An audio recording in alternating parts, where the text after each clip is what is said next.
Welcome to the 43rd Arizona Mining Review episode. It's the 15th of February 2018. I'm your host, Mike Conway. We're here at the Doubletree Hotel at the American Exploration Mining Association Winter Reception. Our guest today is Bob Comer, who's the president of the American Exploration and Mining Association. Bob, welcome to the show. Thank you. Very nice to be here, Mike.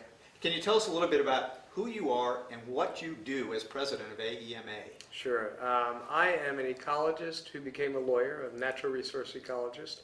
I'm currently a partner with Norton Rose Fulbright, and I've worked in the mining industry either as a biologist or a lawyer for my entire career. I work on natural resource issues generally, and as a president of AEMA for the 2018 year, I help keep the association humming and its important missions, and they are very important for America. Okay, and I know that the association has been around since 1895, certainly changed quite a bit and it's continued to change, I'm sure. So what does the 21st century look like for your group, for you folks? Well, mining is more important in American life than it ever has been. People say if it's not grown, it's mined. Right. It's in every aspect of our technology and our daily lives, from our cars and our most modern cars, to our iPhones, to our toothpaste. So mining is an important commodity. For instance, there are 82 different metals involved with air travel, 62 different metals in your iPhones. A handful of those are not replaceable by any other material than metals. New Tesla, which many people are so fond of, has 700 pounds of minerals, including copper. And Arizona is the copper state for sure. Yeah, we appreciate the copper. The average person uses 3.1 million pounds of metals in their lifetime, so it's important. And I encourage folks to go to the American Exploration and Mining Association website, which is miningamerica.org, and there are a bunch of informational graphics that demonstrate the importance of mining in daily life. And we'll be sure to put that up on the web so that people, on this video, so that people can see it. Great. You know, politicians are fond of saying that all politics are local. What is AEMA doing for Arizona mining? Well, AEMA is one of the most important and meaningful advocates for the industry, both locally, statewide, and at a national level. It's the voice for mineral exploration and maintaining access to public lands. And a substantial amount of mineral wealth comes from public lands. I believe 30 or 40% of the land in America and is in public ownership, and beneath most of those lands are mineral values of different varieties. So it's the bridge. AEMA is often the bridge between mining industry and the people who are affected by making sure that we have strategic minerals, minerals that help our daily lives, and minerals in every way. And if anything, AEMA is about its members. Mining is not just an industry. Mining is people, it's families, it's jobs, and the Arizona Mining Association and its members are very engaged. And federal land issues are important. Even though the federal lands in Arizona are managed by the federal government, they're America's lands, and it's America's minerals wealth. There is a tremendous amount of value for everything from jobs in Arizona to royalties, to taxes, to secondary spending.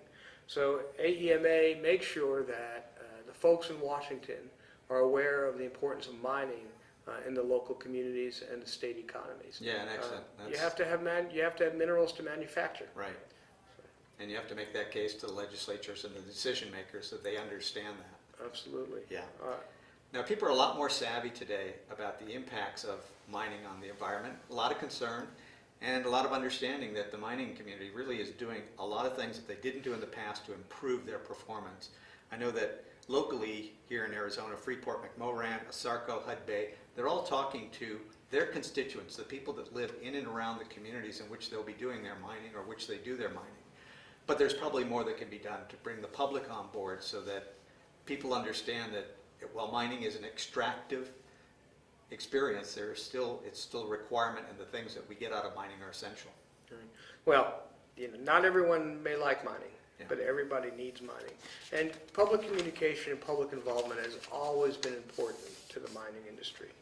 And social media allows that message to get out more Right. broadly, more efficiently, and more effectively, with a greater variety of types of communications. We've become very comfortable with videos. We don't write many letters today, but we write Right. a lot of emails, and we hear about Twitter and its use.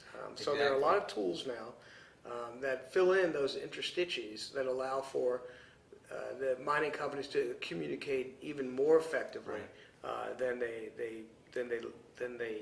have in the past, because the technology helps those communications as well. So mining is a very transparent industry. Always has been, always will be, because mines exist in the landscape, and people will drive by them and see them once in a You while, bet. and should always be thankful for the folks working at those mines to produce the metals we need for our lives, and national security as well. Yeah, absolutely.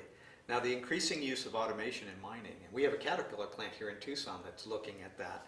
What's the American mine going to look like in 25 years? Are there going to be miners? Sure, there'll be miners. Technology is crucial to the future of deposits, both from the standpoint of metallurgy, Right. to be able to better extract the ore from the rock, and then as well as in applications.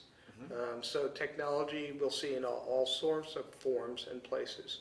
Another example are mine ore bodies that might not be available Right. to you or I as people to be able to mine. There'll be a need for a certain amount of robotics to make deep, hot ore bodies available to us. So, this is not the Jetsons. It never will be the Jetsons, although I think we're all thankful for the technology we have in our lives. Absolutely.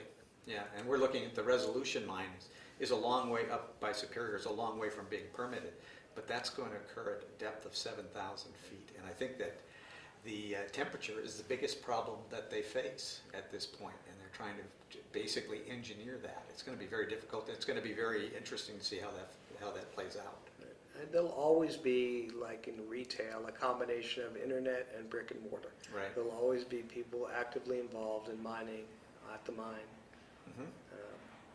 as well as technology to assist the folks undertaking the mining. Now, you mentioned copper earlier, and as you know, copper is huge in Arizona. It's about a $5 billion product annually, and puts us in a position where we're second only to Nevada in non-fuel mineral production because of our copper production. Copper during the recession was down about $2 a pound. It's now up around $3.20 a pound. We're seeing a lot more production. We're seeing some exploration. We're looking at new mines being permitted. What is the green revolution? What is the green energy revolution going to do for mining? If things are happening quickly. Yeah. Well, green is good. Yeah. We all like, one of the tenets of, to my mind, the environmental movement should be conservation. And conservation involves wise use, not non-use. And if you look at the green revolution, it's dependent on minerals, and not just copper, but a variety of minerals. We're proud at American Exploration Mining Association as being the first U.S.-based mining association to adopt a statement of environmental principles. That was way back in 1998. Let's take some of the things we talk about in the green side. A Tesla, I believe, is around 700 pounds of minerals. A wind turbine needs 335 pounds of steel, almost 5 tons of copper, go Arizona, and 1,200 tons of concrete, aluminum, rare earth elements, magnets, things that we are in short supply. And we've got to find new resources and develop those resources. Same with solar panels, arsenic, aluminum, boron, cadmium. A whole variety of minerals that may scare some people because of their names, but they're critical to life, and we have them in our bodies, and we have them all over. And lithium, one of the challenges in the green energy cycle is storage. And lithium is not just lithium, it's cobalt, nickel, manganese, aluminum, and graphite, and other minerals. So to be an early adapter of green technology, which many mines and mining companies are, you need metals. Without the metals, there's no green technology. So it's great. And they go hand in glove, and it's a wonderful thing.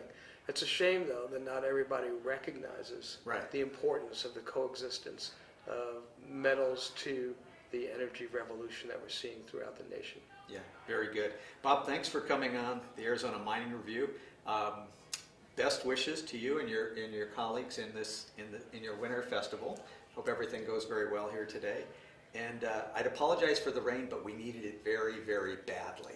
Well. So you're just going to have to put up with it. It's great to be here. It's great to be back in Tucson, and the association's excited to be meeting here. Great. Thanks a lot, Thank you, Mike.